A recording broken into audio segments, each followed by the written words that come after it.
Olá, bom dia, bom domingo para você que acordou bem cedo. Nós estamos começando o Política Cruzada de hoje. A cidade há uma semana viveu um clima muito difícil, um clima de insegurança, mas isso tudo já começa a ser amenizado. Em uma semana foram 9 ataques a ônibus do transporte urbano de Uberlândia. 5 deles foram queimados, outros foram apedrejados, foram avariados. E a cidade começou a viver um clima mais tranquilo agora depois de tudo isso, mas ainda está em estado de alerta com a polícia permanentemente nas ruas. E é sobre isso que o Política Cruzada deste domingo, dia 29 de abril, vai falar. Nós estamos aqui hoje com a participação de 2 convidados muito especiais. Inicialmente, eu tenho o prazer de receber nesse espaço Luciana Leite. Bom dia, Luciana, seja bem-vinda. Muito obrigado pela presença. Eu que agradeço pelo convite. A Luciana dispensa comentários, né? Apresentadora do Cidade Alerta, tem uma vasta experiência na área de segurança, cobrindo já há muito tempo essa área, e vai comentar conosco hoje os casos. E eu também recebo o coronel da Polícia Militar, comandante da 9ª Região da Polícia Militar em Uberlândia. Mais uma vez, bom dia, seja bem-vindo, coronel. Já esteve aqui outras vezes, hoje a gente falando desse assunto específico. Já a Luciana vai se pronunciar, porque eu vou direto ao senhor. Finalizando a semana, nós tivemos prisões e apreensões, maiores e menores já em relação a esses ataques que foram feitos, as pessoas que queimaram esses ônibus. O trabalho foi feito para a prisão, iniciando então um trabalho com a Polícia Militar. Vocês chegaram, principalmente no bairro Ipanema, e conseguiram fazer uma atuação, essas prisões, logo depois que houve um ataque naquele bairro, né? Sim, nós tivemos uma semana realmente muito complicada. Caminhamos mais para o fim da semana agora um clima mais tranquilo, de paz na cidade. O foco principal era exatamente o quê? Estancar, né, esses fatos. E nós conseguimos fazer isso através da instituição de uma força-tarefa, composta aí pela Polícia Civil, Polícia Militar, pelo Ministério Público, pelo Judiciário, pela Prefeitura também, os sindicatos das empresas de ônibus que atuam aqui na cidade de Uberlândia, de modo que a gente conseguiu efetivamente, pelo menos, debelar e minimizar esses efeitos para a população, porque a finalidade principal é que o transporte público ele não seja de forma nenhuma prejudicado ou interrompido, afetando a vida de toda a cidade. O senhor atribui essa certa tranquilidade, já as prisões que foram realizadas foram certeiras, foram nas pessoas mesmo que estavam cometendo esses delitos? Exatamente. A Polícia Militar, de imediato, ela mobilizou todo o seu aparato policial, efetivo, viaturas, sistema de inteligência, para tentar localizar essas pessoas, né, e dar uma resposta de imediato à sociedade da ação de polícia, que é exatamente isso, a restauração do ambiente de intranquilidade, um ambiente de desordem. Já volto ao senhor. Luciana, você já tem uma vasta experiência em coberturas voltadas à segurança pública. Acredito que já por todo esse tempo de atuação, você já viveu situações semelhantes em outras cidades. Como é que você enxerga o que está acontecendo aqui em Uberlândia? Que para a gente é novidade, nós não tínhamos essa situação aqui de veículos atacados como foram nessa semana que passou. Uma vez ou outra, num protesto pela tarifa que aumentou, a gente já viu isso. Mas queimar, e até agora a gente ainda busca uma razão para esses ataques, que ainda não tem uma razão aparente tem, mas não uma já definida, foi por isso. A sua avaliação, isso tende a piorar ou a ação da polícia vai conseguir controlar isso? São 11 anos cobrindo isso, né? 11 anos, já peguei alguns ônibus queimados já. Eu acho que isso tende a diminuir mesmo. Segue o ritmo que a gente acompanha durante a semana. Alguns casos isolados ainda, alguns problemas, mas essa força-tarefa montada pelas polícias, né, esse trabalho conjunto, isso foi fundamental para que essa situação amenizasse um pouco. Coisas que, na verdade, em outras situações, em outras cidades, a gente não acompanha, né? Quando começa essa questão de ataques a ônibus, essa violência toda exacerbada, essa afronta não só às forças policiais, mas mais do que isso, é uma afronta à sociedade, é uma afronta ao cidadão de bem, que é quem acaba ficando no prejuízo com tudo isso. São situações em que os comandos eles não sabem muito o que fazer.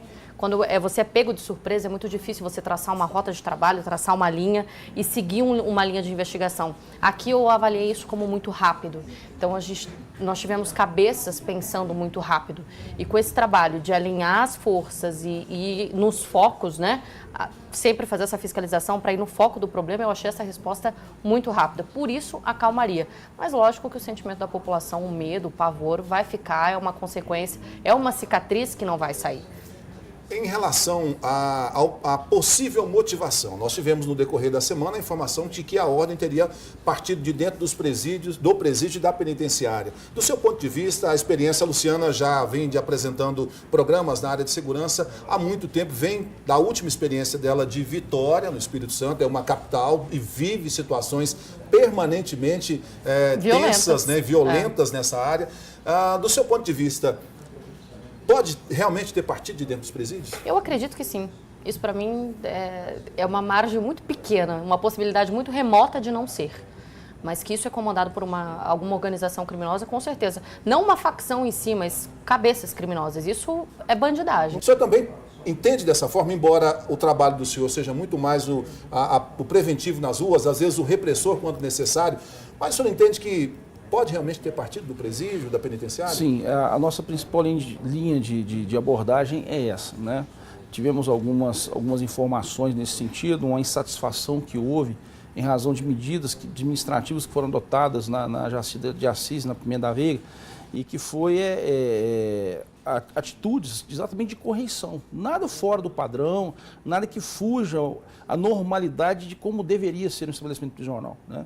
Então, criou essa insatisfação através aí de familiares ou advogados, eles conseguem comunicar externamente e acessar. O celular é um negócio que entra numa facilidade. E acessar, né? Efetivamente, passar ordens ou passar, ou solicitar, né, pessoas que têm vínculos criminais que aqui se encontram do lado de fora do estabelecimento prisional para que praticassem esses atos. Agora, nós percebemos também que houveram ações isoladas de pessoas que não têm vínculo de nada. Como, por exemplo, um menino que atirou uma barra de ferro num ônibus passando. Ele se sente motivado a fazer isso?